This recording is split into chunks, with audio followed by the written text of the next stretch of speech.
Hey, Freedom Builders, welcome again to your weekly coaching call. I'm your host, Rolando Galeana.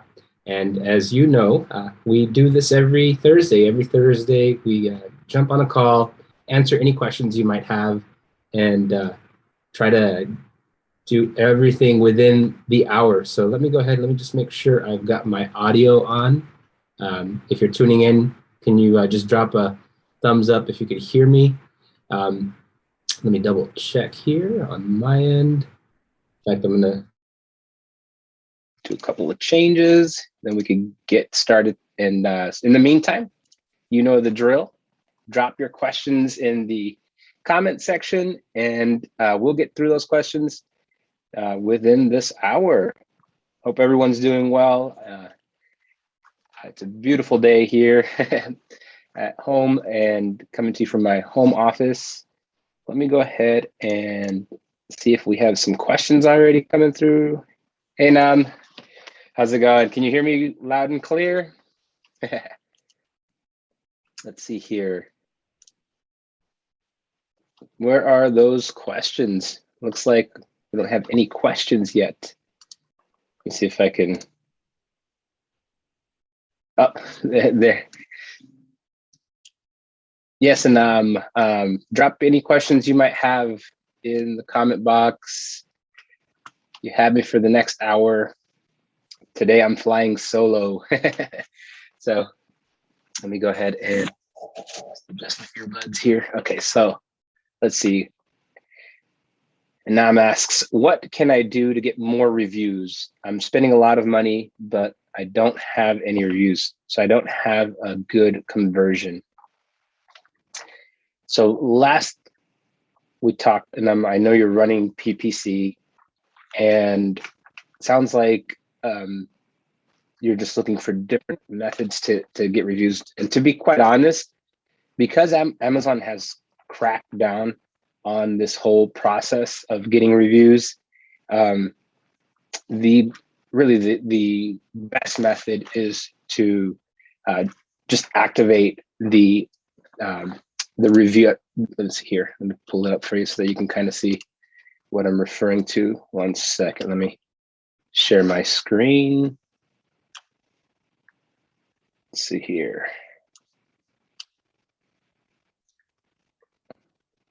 Just share my screen. Sorry, I've got so many screens going on right now. Gonna figure out which is which. All right. So you should be able to see my screen now. And so what I would suggest is to definitely make sure that you have, you go over here on the left-hand column when you're in Jungle Scout, and you go under marketing, and you go under review automation. So first things first, you'll want to make sure that this feature is activated so that you're not losing any opportunities to be able to get those reviews. Of course, that only comes if there's a sale, you know your product sold, and it'll automatically send out a request to get a review. So definitely that would be my number one suggestion.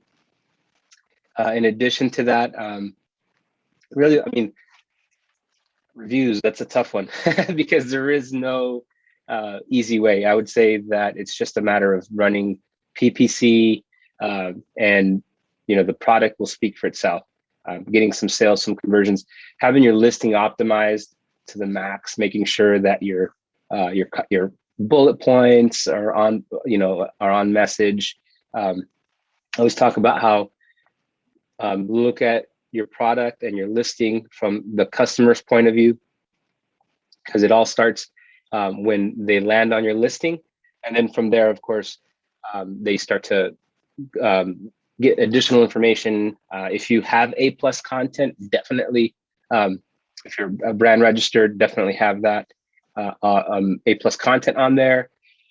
And if that's probably all we can do to get reviews. There's not a whole lot that we can in terms of trying to request them.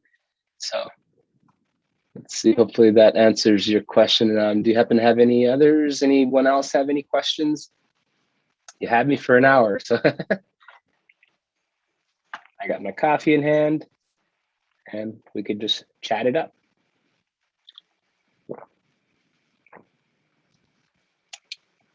Let's see if I have any more questions coming in.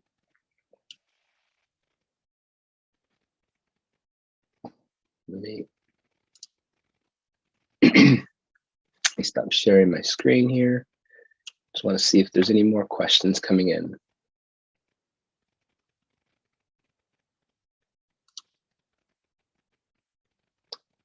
Let's see. There's more.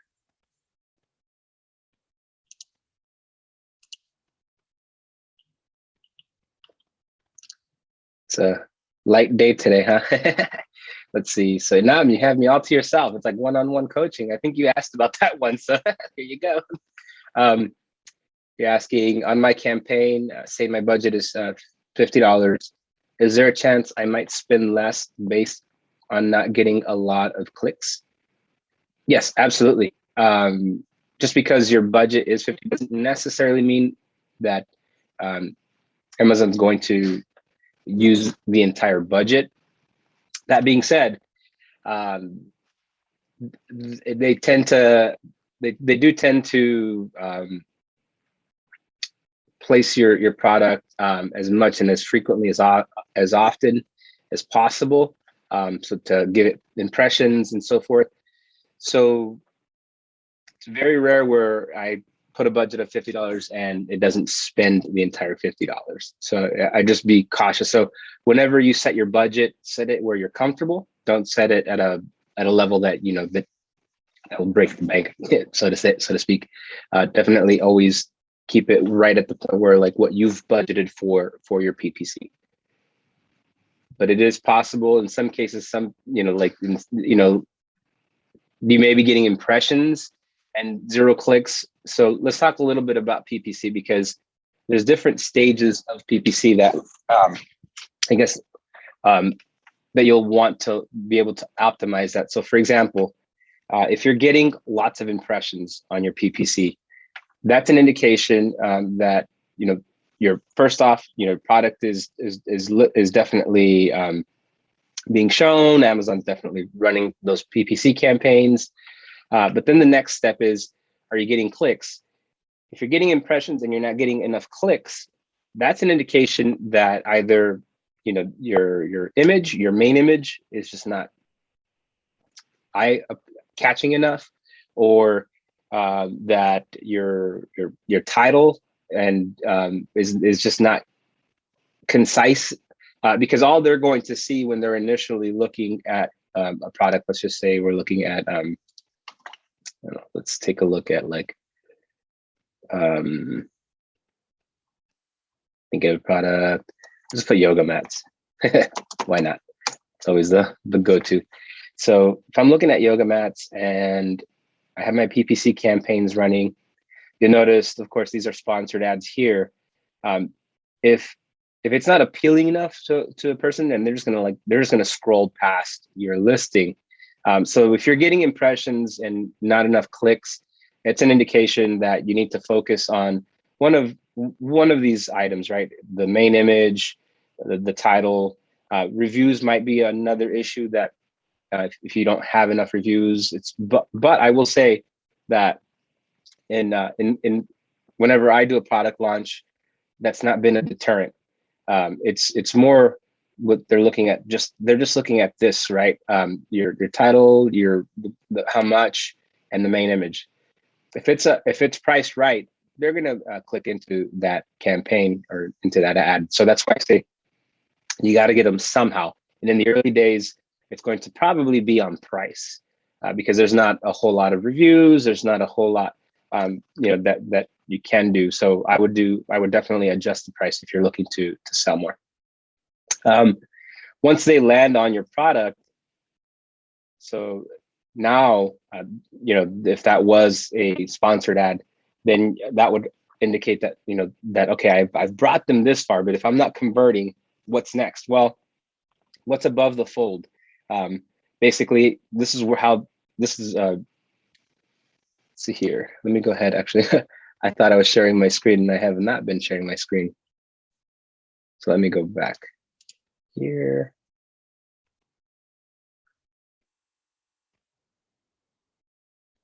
Let's see here if I can share my screen once again. I thought I had been sharing my screen all along. So I just typed in yoga mat as an example. And what I was saying is that the first step is when someone is running sponsored product ads, you're going to show up on page one. And really the only thing that is going to be appealing to a person is going to be, the image and the price and the title. You'll want it to be concise as well. Now you'll notice that one other thing that I would recommend is to run coupons. As you can see, this one really stands out because they have that save 5% coupon.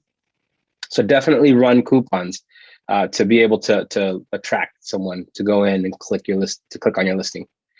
So if you're getting impressions and 0 clicks, you've got to work on one of these things. It's either going to be your main image, it's going to be your title, make it more concise to the point so that a viewer can immediately make a decision if they want to go into your listing. And then of course, your price. It's got to be priced right. And like I said, if you have a coupon, all the better. It's just more appealing. So when someone goes in, I won't click on the sponsored product ad there, but I'll click on, just say I go into this product. So, okay, so I'm getting impressions, I'm getting clicks, but I'm not converting. So what's next? Well, this is the next step in that funnel, right? In that sales funnel. So now I have to look at this and see, where am I going wrong here? Is it my images? Is it once again, is it my title? Is it my bullet points? This is what we call above the fold. This is your only opportunity to really get them to stay on longer. If they stay on longer, then the natural thing is they're going to scroll down. They're going to read through some of the bullet points.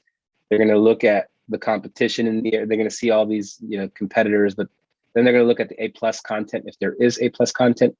So those are just the things to keep in mind. Just always look at your listings from the perspective of a customer and kind of go down that path. And then and that'll help you solve, your, in many cases, your PPC problems as well. So let me go ahead, and looks like there's some more questions here. Let me stop sharing. All right. The next question Nam has is, on the topic of reviews, I got my Amazon store and created A+ content, but I find it difficult because I only have one product. Do you have any recommendation? Should I think of launching a new product? Okay, awesome. So now, congratulations on setting up your A+ content. That's definitely important to persuade someone to buy your product. The store, like I said, it's very rare where you'll utilize the store. The store, it's not often that someone will go to your store on their own from a search. I think more often than not, that's a store is great for driving external traffic to your product, to your products. So I wouldn't put too much emphasis on the store right now. And I wouldn't make that the reason to launch another product. Now, yes, you'd want to launch another product once you've got this first product. Once you've got momentum on this first product. Once you've essentially perfected the listing, you've done multiple phases of optimization, tested out different pricing, tested out different images, then definitely launch your next product. But I wouldn't base, my product launch strategy on just trying to fill up an Amazon store. Now, if the product is selling well and you see that, that definitely, it's profitable, it's selling well, maybe you could explore adding a variation of that, maybe a different color, like in the example of yoga mats, you usually probably want to start with 1 or 2 colors and then kind of add from there. So that would be my suggestion, is kind of build on what you currently have. If there isn't any variations that you could really do with the product that you launched, then of course you kind of need to go back to square one for your product research. And so that's why I say not much emphasis on the store yet, but once you do have multiple products, then you could start putting a little more emphasis on that store. Let's see here. Nam asks, I sold 44 products 2 weeks. In 2 weeks, which is more than I was expecting. That's awesome. That's awesome, and congratulations. That's you're on a good track. So let's see here. What haven't I done is post my store link on a social media. Do you recommend I do that? I'd say the next step in your journey. So you sold product, and sounds like you're working on PPC. It doesn't hurt if you have the time to start finding the handles like on social media, so that you have like Facebook and Instagram, and I would say probably the big ones would be Facebook, Instagram, Twitter, and that would probably cover the majority of what you would want for social media. There's, I take that back. TikTok is a big one, of course, and Pinterest. So I would suggest that if you have the time, definitely create the accounts and start adding content. It doesn't hurt, because it just shows longevity of your account being open. And anyone that does in the future, when you like start running maybe some paid advertising or just some promotions through your social media account, one, you'll have an audience that you've already started to build, and so that's that's the whole purpose of setting up those accounts, is to find your target audience, start building that audience. So yes, it doesn't hurt to do that. Start that process. It's free of charge for most of these platforms. So getting some content on there, putting your product up there. There's not going to be, in the initial days, the conversion rate is going to be very minimal, just because it's going to be a very small audience at first. But as you start building that audience, then definitely it could be a powerful way to put your brand out there, and then 2, so there's going to be some brand awareness. Of course, so not everything is about just sales. It's also about brand awareness as you start building and scaling your brand. All right.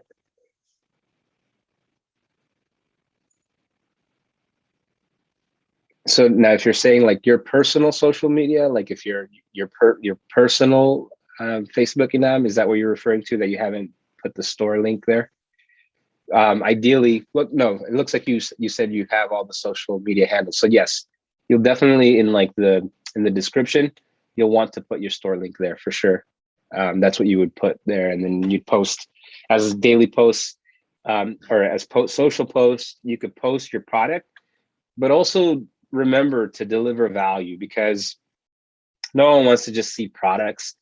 So try to deliver something of value. Some content, like if you're able to write about a specific topic, like maybe, for example, if I'm selling yoga mats, let's say, maybe I could talk about like some different stretch positions, kind of give some infographics on, like the proper method of doing different positions. So that's why I say deliver value as well, because no one wants to just see and be blasted with, sale or just like, listings. So that's why I say to definitely put some emphasis on the content you create. Let's see here.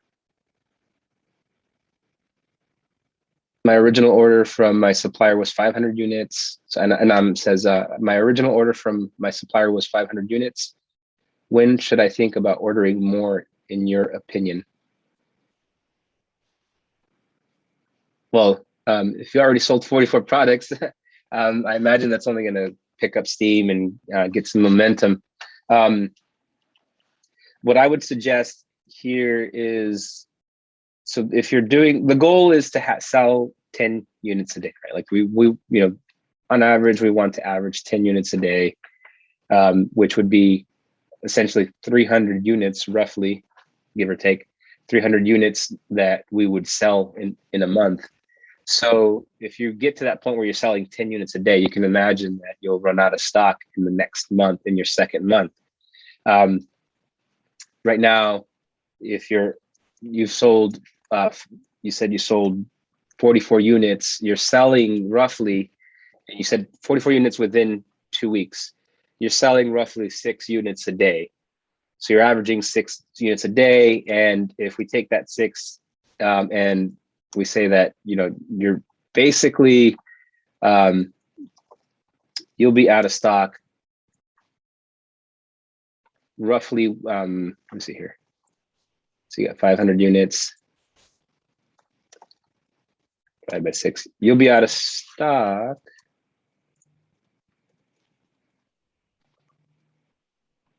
within roughly, like, let's say like 3 months at that rate. So actually 2 months, 2.5 months roughly.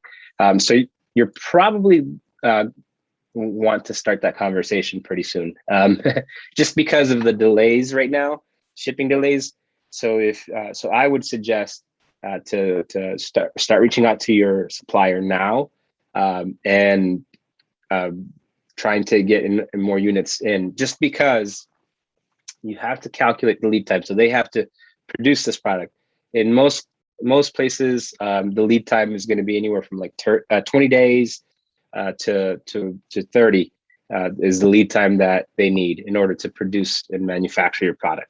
And with this whole pandemic, it does slow things down in terms of shipping. So now you have shipping, which could take another 45 days. Then you start getting into the shipping and getting it into Amazon's warehouse and so forth. So it's, as you can imagine, you're going to go out of stock at the rate that you're selling. So yeah, I would start that conversation pretty soon. So any other questions from anyone? You have me for another 30 minutes, so fire away.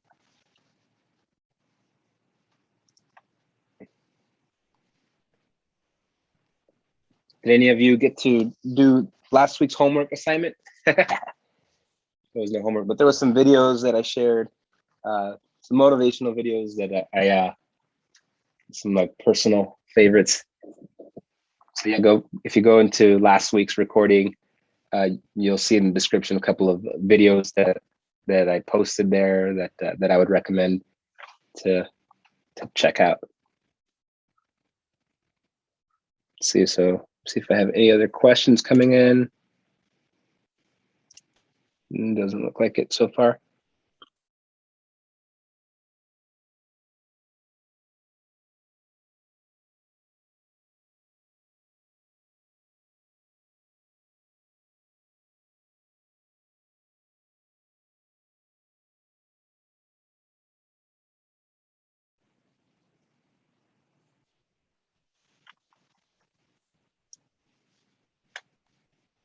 Let's see here. Everybody must be on vacation. Summer break is almost over.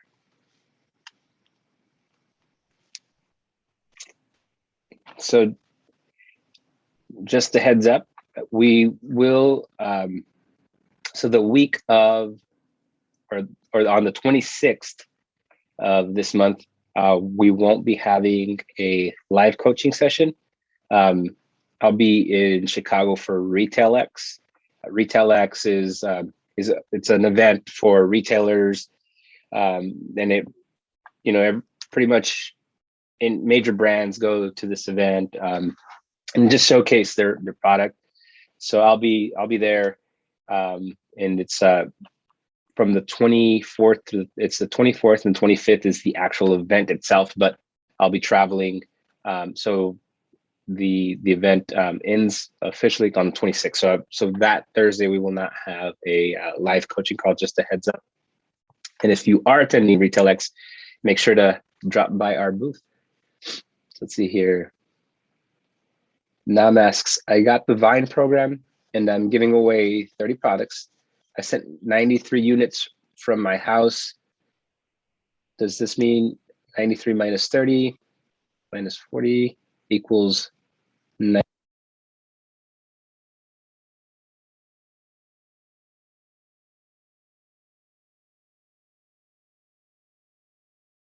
But you sent 93 products in? Is that all? I'll need a little clarification on that. And units from my house.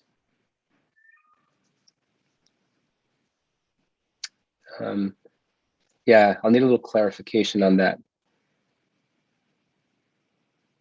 Because with Vine, it's not that they're locked in. It's basically if the person does receive it. So it's not like you're locked into that quite just yet. It's not until the person receives the product. So yeah, you still have that inventory until the reviewer essentially receives that product. So Guillermo asks, not a question, but a comment. I just had one container arrive to Ontario, looks like, and at LA ONT8, and it took almost 130 days due to all the delays in China ports and saturation of vessels. So everyone can think about that. Yeah, good point, Guillermo. Yeah, that's basically it's a very challenging time right now. Shipping is there's so many delays. So that's why we say right now is the time to start getting your inventory in place for the holiday season. We're not too far from that, so if you start making those moves, because it's going to become too late to be able to get that inventory in for Q4. So yeah, start that process now. Oh, and big fan of Earl Nightingale. Yeah. Just that's kind of going back to last week. It was one of the audio files I shared is by Earl Nightingale, and I think it was The Strangest Secret, and another one, if you do a search, is Acres of Diamonds. I would recommend to give that a listen. Acres of Diamonds. In fact, I'll since we're kind of light today, I'll drop a link to Earl Nightingale's Acres of Diamonds. It's really good. It's a good way and a good perspective on how to look at your talents. So let me go ahead and I'll share this with everyone. Just grab the link and I'll drop it in the comments. It's a classic. Like I said, it's just keep in mind that this is very old, many years old. So just keep that in mind. But either way, Earl Nightingale is one of the best of the best. In fact, a lot of different personalities kind of spawned as a result of Earl Nightingale's teachings, to the point of like Tony Robbins learned from I'm trying to remember the path. Either way, Tony Robbins is like a spawn of Earl Nightingale. Let's see here. So Ancient asks, why Greg's Jungle Scout look better than mine? I'm not sure what that would refer to. Why Greg's Jungle Scout looks better. If you're referring to the tool itself, if you could just give me a little clarification there, Ancient. I know that we're constantly making updates to the software, the tool, that so there's going to definitely, be some changes in the look of the recording. So if that's what you're referring to, then yeah, we're just constantly updating. I mean, every week there's like a new release, a new update to the tool. So we just always enhance it for you all. Let's see here. Nam asks, do you like the book Think and Grow Rich by Napoleon Hill? Yes, absolutely. I think that's another great book that everyone should get their hands on. Yeah, definitely. In fact, that's one of the books that I have on my shelf over there.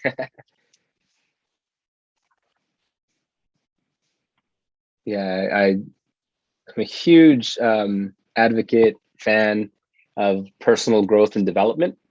I think that, in my life, in my experience, there's ups and there's downs.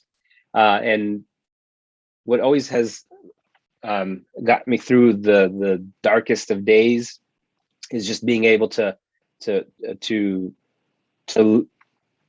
have these mentors, right? Either in the sense of, someone that I know personally, or there's, like I said, mentors in the sense of a book that, an author that I'm really inclined to relate with. And those are the things that you do in order, because you're going to have ups, you're going to have downs in your business. And so you need to find a way to be able to overcome those hurdles. It's not always going to be, there's just ways to overcome those hurdles. And, one being that you have access to us, right? Like we're your mentors, but then you have access to other resources outside of the scope of Amazon to help, spiritually, emotionally, and so on.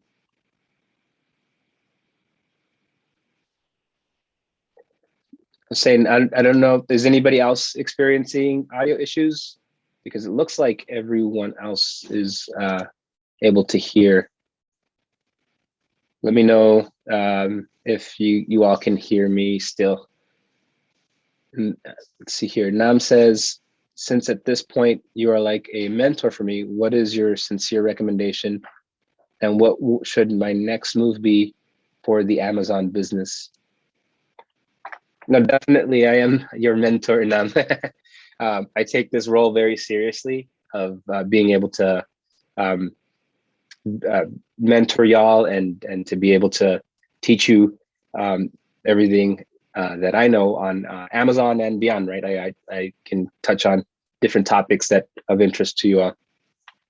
The key thing with Amazon is you always want to start small and then scale. It's like any business model. You don't want to overwhelm yourself at first, because it's definitely it's any business model can become overwhelming very quickly. One of the things I like about Amazon or being an Amazon seller is ultimately that you grow it to the scale and breadth that you want it to be. So next step in your journey right now, you understand the process. Now you've sold your first product.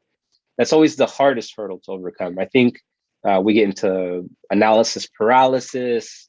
That's always a challenge, trying to overcome the analysis paralysis and taking kind of like that next step and taking action.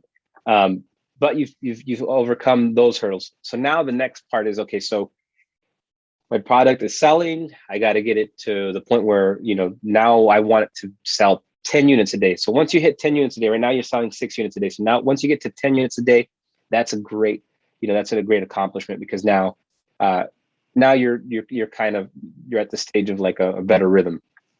The key thing now is, once you get there, that's why I say explore the opportunities within maybe a variant of your product, and you always want to be doing product research on the side. Like always be finding ideas that you'll want to explore in the future.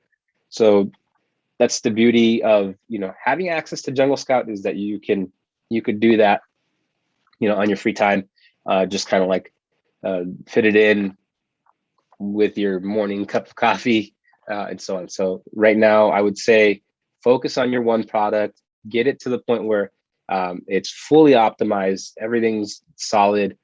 Get some. I would even encourage that. Get some second opinions from, like family and friends.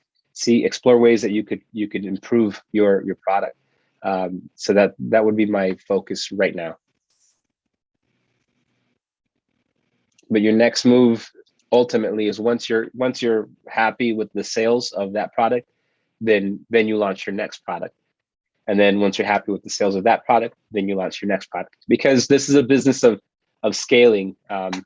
And I would say, let me take this back one step. I would say set your goal. Okay, so that's the most important thing, and I think that's where most people fail, is they don't set their goal. So how much do you want to be generating on, on a grand scale, say annually? But then you want to scale that back. Okay, so then now let's break it down to what does that equate to monthly? Okay, so then what does that equate to, daily? So once you've arrived at that figure, then you know how many units you need to sell, or how much you want to scale your business. So goal setting is the most important part, and it should be the first step of what everything is happening. If you remember when you first joined this group, we asked, what's your why? What is it? Why is it that you're doing this business? Because at the end of the day, that's what's going to help you long-term wise when those rough times do come, and they will come. Like I said, there's ups and downs to every business model and in any entrepreneurial venture. So what's your why? Establish that.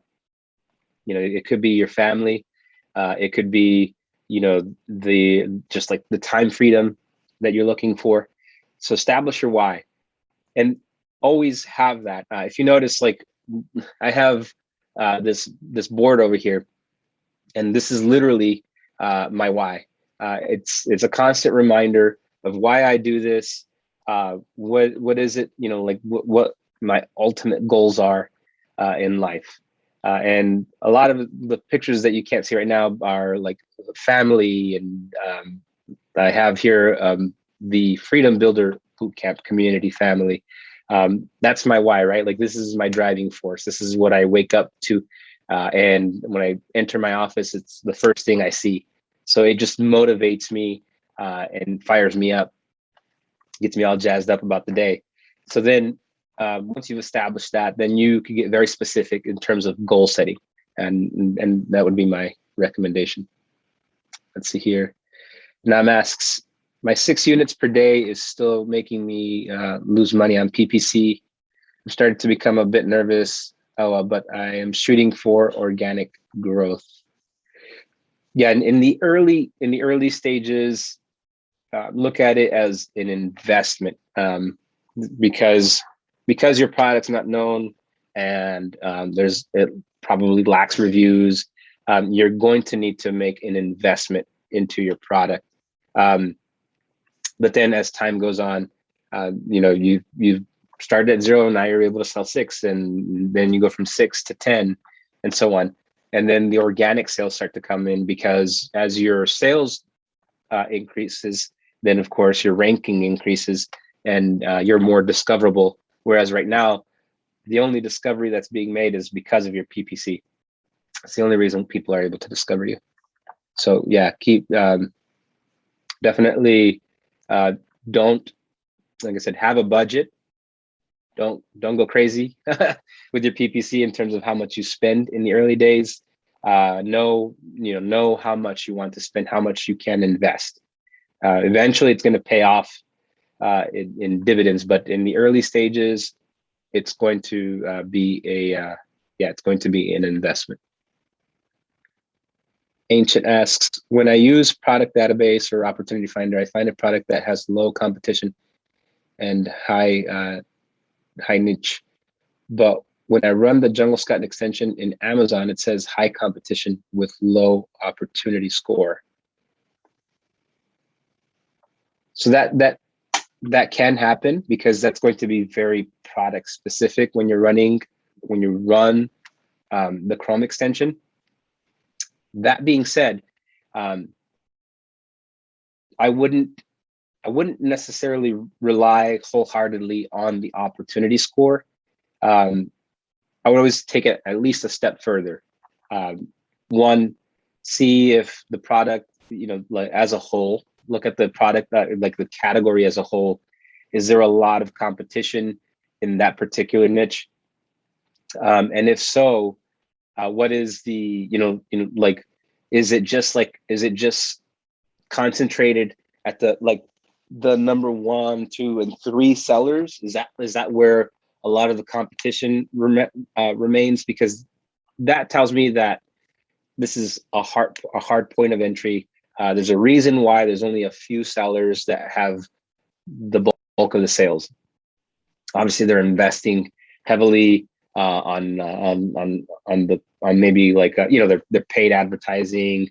They're an established brand that it's very hard to get any any share of that pie, of that slice of that pie. So look at that.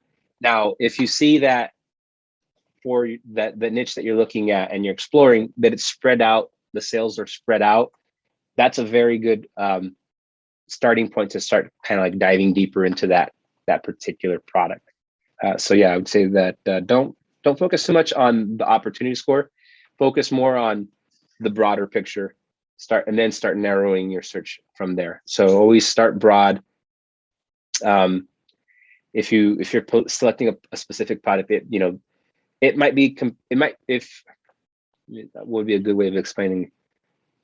It might be that one product itself is competitive, but when you look at the broader market, it's like I said, if it's a little more spread out, then you're good. Let's see here. Saint asks, is it compulsory by Amazon to pack carton boxes on a pallet? No. If I understand this correct, you have the option to send individual boxes, but it's just there. If it is a large, bulky, if there are lots of cartons, then it will need to be palletized. But you can send just individual boxes. It's not necessarily that it's not compulsory that it has to be palletized. Hussein asks, I have 500 cartons. Do I have to pack them on a pallet? Carton size and standard large. Oh, yes. 500 cartons. Yeah, that would require to be palletized. So if you're talking about 10 boxes, rather large boxes, you want to ship into Amazon, they'll receive the boxes. They'll receive just boxes in general, probably even slightly higher, but at that 500 carton level, definitely needs to be palletized. All right. And says my why is to create a funding source through product launch for a software application for my e-commerce company. But like you, I have really big goals for my life. If you read the book Think and Grow Rich, you know what I'm talking about. LOL. Yeah, no, definitely. And that's the beauty of it, right? We have our why is going to be bigger than ourselves, like it should be. And our goals should be almost unattainable, because what I find in life is that, one, my why is my drive, right? It's going to every day. It's what gets me up. It's what motivates me. It's what keeps me going. My goals, they definitely need to be high, but you definitely want them to be attainable, because as we reach those goals, we'll break them down into bite sizes, right? Like we need to break our goals into bite sizes. You can't, it's just you can't go for the gold, right? It starts like you work your way up. If you're an Olympian, maybe you start very small competitions that you start, receiving medals and awards. And then as time goes on, then you you get your bronze medal, then your silver medal, and then you get your gold medal. So it's about setting a goal that's attainable, but still larger than life, almost, right? Like almost feels like unattainable, and then breaking it down and how to arrive there, how to get there. So yeah, good point. And awesome. Keep those goals high.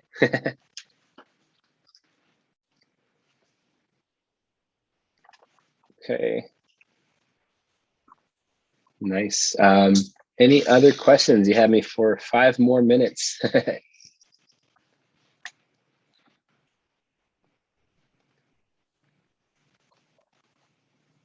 I always love these coaching calls. It's just such a great opportunity to get in touch with you all. I know it's the format, it's written, but I think it's best this way, just because, of course, throughout the week we could capture your questions and answer them. But it's always fun to jump on here, chat it up with y'all, have a cup of coffee, and figure this out together.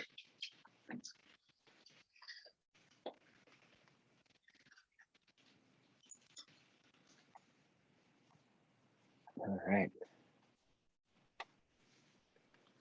Looks like Anam has the next question. What is your range for carton box before you think of palletizing?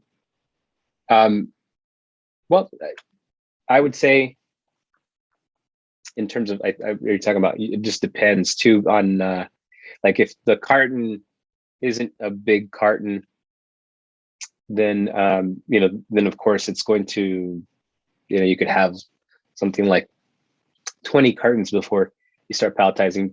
But if it's a large, bulky carton, then I would say the threshold is probably going to be like 10 units or more.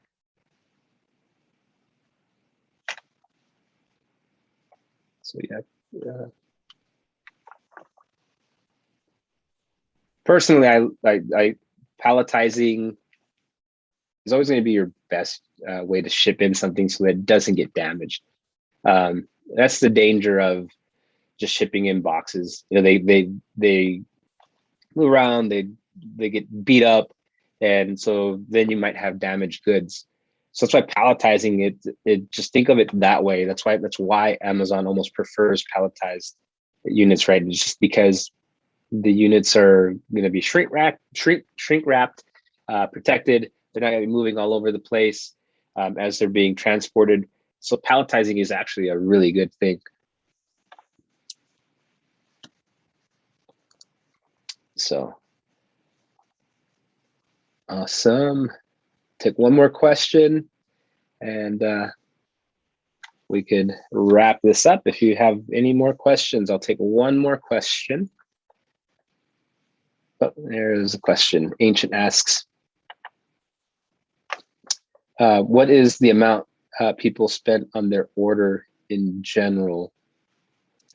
So if you're referring to just the amount spent on, let's see here. So amount spent, I guess, in terms of inventory.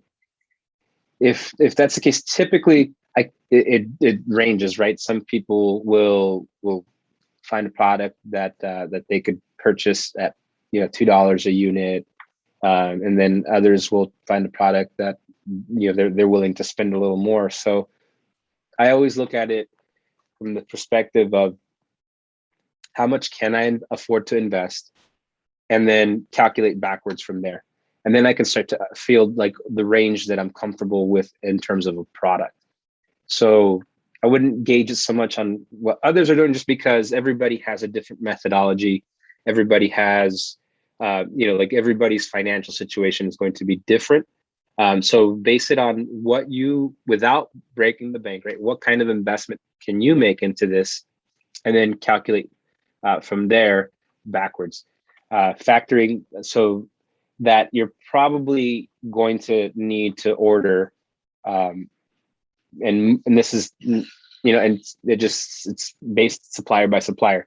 you're probably going to need to order 1,000 units. That's typically what the minimum order quantity is, or the MOQ as they call it, that a supplier a good supplier will start selling to you. Just because, the reason I say a good supplier has an MOQ of 1,000 is because they tend to cater to larger brands, right? And that's why they have these thresholds. And so they build quality products more than likely, and they don't want to be dealing with, like, they're not a retailer, so they're not trying to sell like 20 units at a time or 100 units. They're looking to to provide like a large quantity in bulk to you. So that's why I say 1,000 units. So just keep that number in mind, and then as you're doing your product research and as you start looking on Alibaba, start finding where you could source that product from, like on Alibaba.com, then you can kind of start getting what the price per unit is. Looks like we had a few more questions come in. All right, Hossein asks, what would be the reasonable budget for PPC advertising? Is 10% of total product cost reasonable? So with PPC, I would say 10% would be idyllic. So 10% of your total product cost would be idyllic. 10% and lower, like obviously going above that, then you're starting to take away at your profit. So definitely 10% or lower would be my recommendation. Inam asks, on the buying side of Amazon, there's an option for register for a business account. What is that account, and do I need it for my business? Buying side of Amazon. So this will be the last question, and so basically, I would do this. It's actually just a feature of like, so for business. So once you're registered for that business account, you're basically able to work with other businesses that are looking to purchase your product. You're going to give them a breakpoint of, if they bought, let's say, 10 or more, they get a discounted rate. So definitely, I would definitely go and get that set up. It's just a matter of it's just a quick little application process that you submit a form, and Amazon will get you set up. But think about it. It's for a business coming in, and typically they buy in bulk. They don't buy one thing. So that's why you're offering a discounted rate for them buying in bulk. So, all right. Looks like we are at the top of the hour. It's like I say, it's always a joy to be here with y'all. And we'll see you all next week. Same time, same place. But remember, always start dropping some of those questions. I try to put the post up on Mondays, or like at the start of the week, so that way there throughout the week we can be capturing some questions. So there's not a dry time. The goal is to definitely answer all your questions. So that's why we do this. But y'all have a great day, and we'll talk next week. Keep crushing it.